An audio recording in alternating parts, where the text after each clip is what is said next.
আসসালামু আলাইকুম রহমতুল্লাহি ওয়া বারাকাতুহু।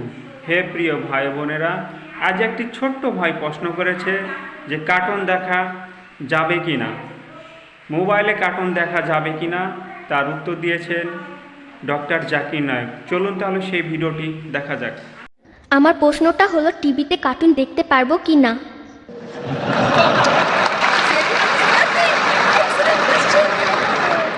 ভাই, তুমি আসলে সত্যি খুব সুন্দর একটা প্রশ্ন করেছো যে আমাদের কার্টুন দেখার অনুমতি আছে কিনা। বর্তমানে একটা ইন্টারন্যাশনাল সার্ভে আমাদের বলছে শিশুদের সবচাইতে বড় ক্ষতি করেছে যে জিনিসটা, সেটা স্যাটেলাইট চ্যানেল। আমেরিকাতে একটা শিশু গড়ে প্রতিদিন প্রায় 7 ঘন্টা টিভির সামনে বসে থাকে। স্কুলে সে এর চাইতে কম সময় থাকে।